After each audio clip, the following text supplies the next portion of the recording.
അസ്സലാമു അലൈക്കും. എൻ്റെ എല്ലാ പ്രിയപ്പെട്ട കൂട്ടുകാർക്കും നമസ്കാരം. നമ്മുടെ ഈ ചാനലിലേക്ക് എല്ലാവർക്കും ഹൃദയം നിറഞ്ഞ സ്വാഗതം. ഇന്ന് ഞാൻ നിങ്ങളുടെ മുന്നിൽ എത്തിയിരിക്കുന്നത് നമ്മുടെ കേരളത്തിന്റെ മണ്ണിൽ, പ്രത്യേകിച്ച് മലബാറിന്റെ ഹൃദയഭാഗമായ പട്ടാമ്പിയിൽ വർഷാവർഷം നടന്നു പോരുന്ന മനോഹരമായ ഒരു ചരിത്രവും അതിലുപരി മനുഷ്യബന്ധങ്ങളുടെ പവിത്രത വിളിച്ചോതുന്ന ഒരു കഥയുമായിട്ടാണ്.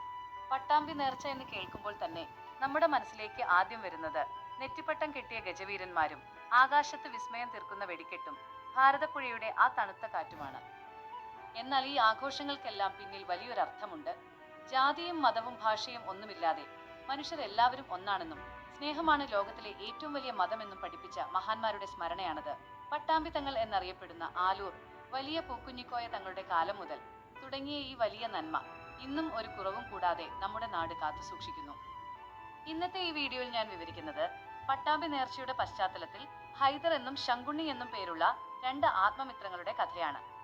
കാലം മാറിയാലും കോലം മാറിയാലും മാറാത്ത അവരുടെ ആ സുഹൃത് ബന്ധവും നേർച്ചയുടെ ആ വലിയ തിരക്കിനിടയിൽ അവർ തിരിച്ചറിയുന്ന വലിയൊരു സത്യവുമാണ് ഈ കഥയിലൂടെ നിങ്ങൾക്ക് മുന്നിൽ അവതരിപ്പിക്കുന്നത്.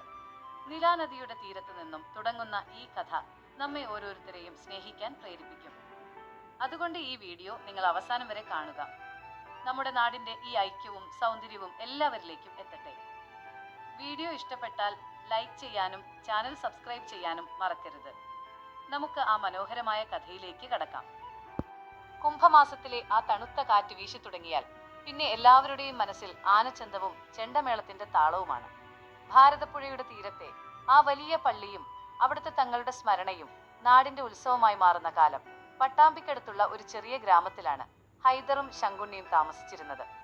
കുട്ടിക്കാലം തൊട്ടേ അവർ ഉറ്റ ചങ്ങാതിമാരാണ്. ഒരാൾ പള്ളിയിൽ പോകുമ്പോൾ മറ്റൊരാൾ അമ്പലപ്പറമ്പിൽ കാണും. പക്ഷേ വൈകുന്നേരം അവർ ഒന്നിച്ചിരിക്കുന്നത് നിളയുടെ മണൽപ്പുറത്തായിരിക്കും. ഹൈദറിന്റെ ഉമ്മയുണ്ടാക്കുന്ന പത്തിരിയും ശങ്കുണ്ണിയുടെ വീട്ടിലെ ഉണ്ണിയപ്പവും അവർ പങ്കിട്ടാണ് വളർന്നത്. പട്ടാമ്പി നേർച്ച അടുക്കാറായപ്പോൾ നാടാകെ ഒരുക്കങ്ങൾ തുടങ്ങി. ഹൈദറിന്റെ വീട്ടിൽ വിരുന്നുകാരെ സ്വീകരിക്കാനുള്ള തിരക്കാണ്. ഇത്തവണത്തെ നേർച്ചയ്ക്ക് നമുക്ക് ആനപ്പന്തലിന്റെ അടുത്തേക്ക് പോകണം എന്ന് ഹൈദർ ആവേശത്തോടെ പറഞ്ഞു. ശങ്കുണ്ണി സന്തോഷത്തോടെ തലയാട്ടി. നേർച്ച എന്നാൽ അവർക്ക് വെറുമൊരു ആഘോഷമല്ല, അത് അവരുടെ സൗഹൃദത്തിന്റെ കൂടി പുതുക്കലാണ്. പട്ടാമ്പി പട്ടണം വർണ്ണവിളക്കുകളാൽ അലങ്കൃതമായിരിക്കുന്നു. റോഡിന്റെ ഇരുവശങ്ങളിലും കച്ചവടക്കാർ നിരന്നു. മാലകളും വളകളും കുട്ടികൾക്കായുള്ള കളിപ്പാട്ടങ്ങളുമെല്ലാം നിറഞ്ഞ ചന്ത. ഹൈദറും ശങ്കുണ്ണിയും ജനക്കൂട്ടത്തിനിടയിലൂടെ നടന്നു. ദൂരെ നിന്ന് പഞ്ചവാദ്യത്തിന്റെ താളം ഉയരുന്നുണ്ടായിരുന്നു.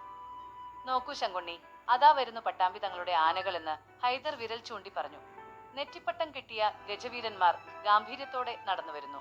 അവയ്ക്ക് പിന്നാലെ വർണ്ണാഭമായ കൊടികൾ പിടിച്ച നൂറുകണക്കിന് ആളുകൾ. ദഫ്മുട്ടിന്റെ താളവും ചെണ്ടമേളവും ഒന്നിച്ചലിഞ്ഞു ചേരുന്ന അപൂർവമായ കാഴ്ച. പെട്ടെന്നാണ് ജനക്കൂട്ടത്തിനിടയിൽ ഒരു തിക്കും തിരക്കും ഉണ്ടായത്. ഒരു ചെറിയ കുട്ടി ആൾത്തിരക്കിനിടയിൽ പെട്ടുപോയി. അത് കണ്ട് ഹൈദറും ശങ്കുണ്ണിയും ഒട്ടും ആലോചിക്കാതെ മുന്നോട്ടാഞ്ഞു. അവർ ആ കുട്ടിയെ ചേർത്ത് പിടിച്ച് സുരക്ഷിതമായ ഒരിടത്തേക്ക് മാറ്റി. ആ കുഞ്ഞിന്റെ കരച്ചിൽ മാറിയപ്പോൾ അവർക്ക് ലഭിച്ച സന്തോഷം ആ നേർച്ച കാഴ്ചകളേക്കാൾ വലുതായിരുന്നു. നേർച്ചയുടെ വലിയ ജാഥ പള്ളിയുടെ മുറ്റത്തെത്തി. അവിടെ തങ്ങളുടെ മക്കാമിൽ പ്രാർത്ഥനകൾ നടക്കുന്നു. പുറത്ത് എല്ലാ മതസ്ഥരും ഒരേ മനസ്സോടെ ആഹാരം കഴിക്കുന്നു. ഇതാണ് ശങ്കുണ്ണി, നമ്മുടെ പട്ടാമ്പിയുടെ നന്മ എന്ന് ഹൈദർ പറഞ്ഞു. ജാതിയും മതവും നോക്കാതെ മനുഷ്യർ ഒന്നിക്കുന്ന നേർച്ച. രാത്രിയായപ്പോൾ ഭാരതപ്പുഴയുടെ മണൽപ്പുറത്ത് വെടിക്കെട്ട് ആരംഭിച്ചു. ആകാശത്ത് വർണ്ണങ്ങൾ പൂത്തുലഞ്ഞു. നിലാവിൽ തിളങ്ങുന്ന പുഴയുടെ ഓരത്തിരുന്ന് അവർ ആ കാഴ്ച കണ്ടു. ആ തണുത്ത കാറ്റിലിരിക്കുമ്പോൾ ഹൈദർ ശങ്കുണ്ണിയോട് പറഞ്ഞു, നമ്മുടെ ഈ കൂട്ട് ഈ നേർച്ച പോലെ എന്നും നിലനിൽക്കണം. ഈ കഥയിൽ നിന്ന് നമുക്ക് മനസ്സിലാക്കാം, നേർച്ചകൾ വെറും ചടങ്ങുകളല്ല, മറിച്ച് മനുഷ്യർക്കിടയിലെ സ്നേഹം പങ്കുവെക്കാനുള്ള വേദികളാണെന്ന്. പട്ടാമ്പി നേർച്ചയുടെ ഓരോ നിമിഷവും പറയുന്നത് ഈ ഐക്യത്തിന്റെ കഥയാണ്.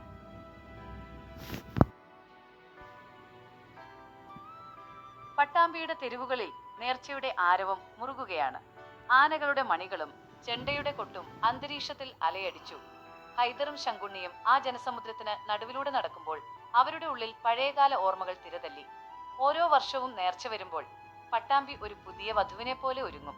കടകളിൽ നിരത്തിവെച്ചിരിക്കുന്ന മിഠായികളും വർണ്ണ ബലൂണുകളും കാണുമ്പോൾ പ്രായം മറന്ന് അവർ കുട്ടികളായി മാറി. ശങ്കുണ്ണി, ഓർക്കുന്നുണ്ടോ നമ്മൾ പണ്ട് ഈ മണൽപ്പുറത്തിരുന്ന് നേർച്ചയുടെ വെടിക്കെട്ട് കാണാൻ നേരം പുലരുവോളം കാത്തിരുന്നത്? ഹൈദർ ചോദിച്ചു. ശങ്കുണ്ണി ചിരിച്ചുകൊണ്ട് മറുപടി പറഞ്ഞു, അതൊക്കെ എങ്ങനെ മറക്കാനാണ് ഹൈദറെ, അന്ന് നിന്റെ ഉമ്മ തന്നയച്ച നെയ്ച്ചോറിന്റെ മണം ഇപ്പോഴും എന്റെ മൂക്കിലുണ്ട്. ആ ഓർമ്മകൾക്ക് നിലാനദിയുടെ തണുപ്പായിരുന്നു. പുഴയുടെ ഓളങ്ങളിൽ അസ്തമയ സൂര്യന്റെ ചായം കലരുന്നത് നോക്കി നിൽക്കാൻ എന്ത് രസമാണ്. നേർച്ചയുടെ വലിയ പന്തലിന് താഴെ ആയിരക്കണക്കിന് ആളുകൾ ഒത്തുകൂടിയിരിക്കുന്നു. അവിടെ ജാതിയോ മതമോ ആരും നോക്കുന്നില്ല. എല്ലാവരും പട്ടാമ്പി തങ്ങളുടെ അനുഗ്രഹം തേടിയെത്തിയവരാണ്. ദൂരദേശങ്ങളിൽ നിന്ന് വന്നവർക്കായി പള്ളിയിൽ വലിയ ഭക്ഷണശാല ഒരുക്കിയിട്ടുണ്ട്. അവിടെ വിളമ്പുന്ന കഞ്ഞിയും പയറും കഴിക്കുമ്പോൾ കിട്ടുന്ന ഒരു തൃപ്തിയുണ്ടല്ലോ, അത് ലോകത്തെ മറ്റൊരു വിഭവത്തിനും നൽകാൻ കഴിയില്ല. ഘോഷയാത്ര നീങ്ങിക്കൊണ്ടിരുന്നു. തെയ്യവും ദഫ്മുട്ടും ഒന്നിച്ചു ചേരുന്ന ആ കാഴ്ച കേരളത്തിന്റെ മതസൗഹാർദ്ദത്തിന്റെ വലിയ അടയാളമാണ്. ഹൈദറും ശങ്കുണ്ണിയും ആ ജാഥയ്ക്കൊപ്പം നീങ്ങി. വഴിയരികിൽ ദാഹിച്ചു നിൽക്കുന്നവർക്ക് വെള്ളം നൽകാനും പ്രായമായവരെ കൈപിടിച്ചു നടത്താനും അവർ മുന്നിലുണ്ടായിരുന്നു. ഇതാണ് യഥാർത്ഥ നേർച്ച, ഹൈദർ തന്റെ സുഹൃത്തിന്റെ തോളിൽ തട്ടിപ്പറഞ്ഞു. മറ്റുള്ളവരെ സഹായിക്കുന്നതിലൂടെ കിട്ടുന്ന ആത്മസംതൃപ്തിയാണ് ഏതൊരു പ്രാർത്ഥനയെക്കാളും വലുതെന്ന് അവർ തിരിച്ചറിഞ്ഞു. രാത്രിയുടെ നിശബ്ദതയിൽ പട്ടാമ്പി പള്ളി മിന്നിത്തിളങ്ങുന്ന വിളക്കുകളാൽ വെട്ടിത്തിളങ്ങി. പുഴയുടെ കരയിൽ വെടിക്കെട്ടിനായി ആളുകൾ തടിച്ചുകൂടി. ആദ്യത്തെ വെടി ആകാശത്ത് പൂത്തുലഞ്ഞപ്പോൾ ജനക്കൂട്ടം ആവേശത്തോടെ ആർപ്പു വിളിച്ചു. ചുവപ്പും പച്ചയും നീലയുമായ വർണ്ണങ്ങൾ ആകാശത്ത് വിസ്മയം തീർത്തു. ആ വെളിച്ചത്തിൽ ഹൈദറിന്റെയും ശങ്കുണ്ണിയുടെയും മുഖങ്ങൾ തിളങ്ങി. അവർ പരസ്പരം കൈകൾ കോർത്തുപിടിച്ചു. നമ്മുടെ ഗ്രാമവും നമ്മുടെ ഈ ബന്ധവും ഈ പുഴ ഒഴുകുന്നിടത്തോളം കാലം ഇങ്ങനെ തന്നെ ഉണ്ടാവണം, ശങ്കുണ്ണി വികാരാധീനനായി പറഞ്ഞു. ഹൈദർ ആകാശത്തേക്ക് നോക്കി പതുക്കെ മന്ത്രിച്ചു. അതേ ശങ്കുണ്ണി, സ്നേഹമാണ് ലോകത്തിലെ ഏറ്റവും വലിയ മതം. ഈ പട്ടാമ്പി നേർച്ച നമുക്ക് നൽകുന്ന സന്ദേശവും അതുതന്നെയാണ്. നേർച്ച കഴിഞ്ഞ ആളുകൾ ഓരോരുത്തരായി പിരിഞ്ഞു പോകുമ്പോഴും ആ സുഹൃത്തുക്കൾ അവിടെ തന്നെ ഇരുന്നു. പുഴയിൽ പ്രതിഫലിക്കുന്ന ചന്ദ്രന്റെ വെളിച്ചവും കാറ്റിൽ ഒഴുകിവരുന്ന ചന്ദനത്തിരിയുടെ മണവും അവരെ പൊതിഞ്ഞു നിന്നു. അടുത്ത വർഷത്തെ നേർച്ചയ്ക്കായി പുതിയ ഓർമ്മകൾക്കായി അവർ കാത്തിരിക്കാൻ തുടങ്ങി. സ്നേഹത്തിന്റെയും ഐക്യത്തിന്റെയും ആ വലിയ കഥ പട്ടാമ്പിയുടെ മണ്ണിൽ ഇനിയും തുടർന്നുകൊണ്ടേയിരിക്കും. മണ്ണും മനുഷ്യനും ഒന്നാകുന്ന ഈ മഹോത്സവം നാടിന്റെ ഐശ്വര്യമായി എന്നും നിലനിൽക്കട്ടെ. എല്ലാവരുടെയും ഉള്ളിൽ സ്നേഹത്തിന്റെ ഒരു തിരുനാളം ഈ നേർച്ച ബാക്കി വെച്ചു. പട്ടാമ്പിയുടെ മണൽത്തരികളിൽ അലിഞ്ഞു ചേർന്ന ആ സ്നേഹഗാഥ അവിടെ അവസാനിക്കുന്ന ഒന്നായിരുന്നില്ല. രാത്രിയുടെ നിശബ്ദതയിൽ നിലാനദി സാവധാനം ഒഴുകിക്കൊണ്ടിരുന്നു. ഹൈദറും ശങ്കുണ്ണിയും പുഴക്കരയിലെ ആ പഴയ കൽമണ്ഡപത്തിലിരുന്നു. ദൂരെ പള്ളിയിലെ മിനാരങ്ങളിൽ നിന്ന് തക്ബീർ ധ്വനികൾ ഉയരുന്നുണ്ടായിരുന്നു. ആ ശബ്ദം കാറ്റിലലിഞ്ഞ് അവരുടെ കാതുകളിൽ എത്തിയപ്പോൾ ശങ്കുണ്ണി പറഞ്ഞു, ഹൈദറെ, നോക്ക്, ഈ നേർച്ച കേവലം ഒരു ആഘോഷമല്ല, അത് നമ്മുടെ ഈ മണ്ണിന്റെ ഹൃദയമിടിപ്പാണ്. അപ്പോഴാണ് ആൾക്കൂട്ടത്തിനിടയിൽ നിന്ന് ഒരാൾ അവരുടെ അടുത്തേക്ക് വന്നത്. അതൊരു വൃദ്ധനായിരുന്നു. കയ്യിലൊരു പഴയ വിളക്കും പിടിച്ച് നടന്നു വരുന്ന ആ ആൾ നേർച്ചയുടെ പഴയകാല കഥകൾ അറിയുന്ന ഒരാളായിരുന്നു. അദ്ദേഹം അവരുടെ അടുത്തിരുന്ന് സംസാരിക്കാൻ തുടങ്ങി. മക്കളെ, നിങ്ങൾ ഇന്ന് കാണുന്ന ഈ ആനപ്പന്തലും വെടിക്കെട്ടും മാത്രമല്ല നേർച്ച.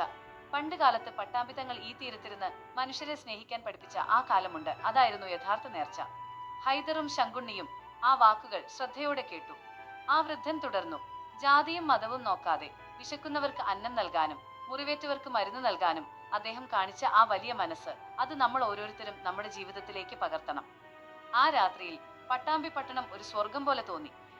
കടകളിലിരിക്കുന്ന ഓരോ കച്ചവടക്കാരും നേർച്ച കാണാൻ വന്ന ഓരോ വഴിയാത്രക്കാരും ഒരേ കുടുംബത്തിലെ അംഗങ്ങളെ പോലെ പെരുമാറി. ഹൈദറിന്റെ ഉമ്മ വീട്ടിൽ വലിയ ചെമ്പിൽ നെയ്ച്ചോറ് തയ്യാറാക്കി വെച്ചിട്ടുണ്ടായിരുന്നു. ശങ്കുണ്ണിയുടെ വീട്ടിൽ നിന്ന് കൊണ്ടുവന്ന പച്ചക്കറികളും ചേർത്താണ് ആ വിഭവങ്ങൾ ഒരുക്കിയത്. നമ്മുടെ വീടുകൾ തമ്മിലുള്ള ദൂരം കേവലം ഒരു വഴി മാത്രമാണ്, പക്ഷേ നമ്മുടെ മനസ്സുകൾ ഒന്നാണ്, ഹൈദർ തന്റെ സുഹൃത്തിനോട് പറഞ്ഞു.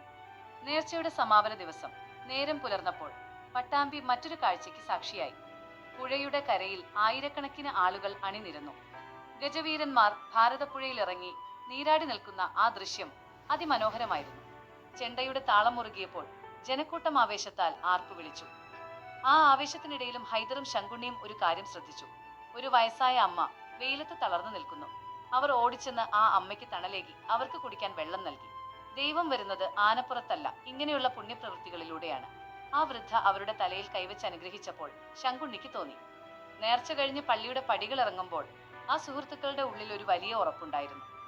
ലോകം എത്ര മാറിയാലും മനുഷ്യർക്കിടയിൽ എത്ര മതിലുകൾ ഉയർന്നാലും പട്ടാമ്പിയുടെ ഈ മണ്ണിൽ സ്നേഹം മാത്രം വാഴും.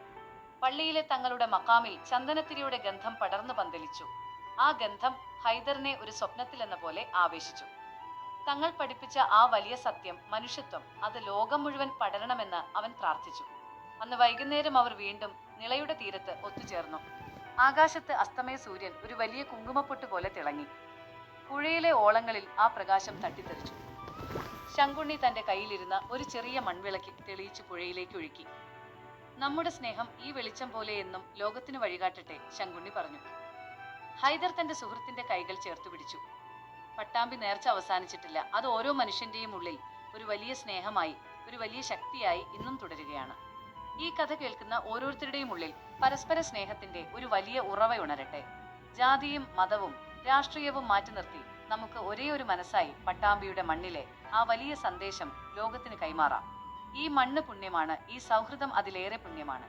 അടുത്ത വർഷത്തെ നേർച്ചയ്ക്കായി വീണ്ടും കാണാനായി നമുക്ക് കാത്തിരിക്കാം. ഈ ചരിത്രം എന്നും ഇവിടെ മാറ്റമില്ലാതെ നിലനിൽക്കട്ടെ. പട്ടാമ്പി നേർച്ചയുടെ ആ വലിയ ആഘോഷങ്ങൾക്കും വെടിക്കെട്ടിനും ശേഷം ആ ഗ്രാമത്തിൽ വീണ്ടും സമാധാനം വിരുന്നെത്തി. പക്ഷേ ഹൈദറിന്റെയും ശങ്കുണ്ണിയുടെയും ഉള്ളിൽ ആ നേർച്ച നൽകിയ സ്നേഹത്തിന്റെ വെളിച്ചം അപ്പോഴും കെടാതെ നിന്നു. സ്നേഹവും ഐക്യവും ഉണ്ടെങ്കിൽ ലോകത്ത് ഏതൊരു പ്രതിസന്ധിയെയും മറികടക്കാമെന്ന് ആ രണ്ട് സുഹൃത്തുക്കളും നമുക്ക് കാട്ടിത്തരുന്നു. പട്ടാമ്പിയുടെ മണ്ണ് ഇന്നും സാക്ഷ്യം വഹിക്കുന്നത് ഇത്തരം വലിയ ബന്ധങ്ങൾക്കാണ്. പ്രിയപ്പെട്ട കൂട്ടുകാരെ, ഇന്നത്തെ ഈ കഥ നിങ്ങൾക്ക് എല്ലാവർക്കും ഇഷ്ടപ്പെട്ടു എന്ന് ഞാൻ കരുതുന്നു. നമ്മുടെ നാടിന്റെ നന്മയും സൗഹൃദവും വിളിച്ചോതുന്ന ഇതുപോലുള്ള കഥകൾ ഇനിയും കേൾക്കാൻ നിങ്ങൾക്ക് ആഗ്രഹമുണ്ടോ? ഉണ്ടെങ്കിൽ ദയവായി കമന്റ് ബോക്സിൽ അറിയിക്കുക.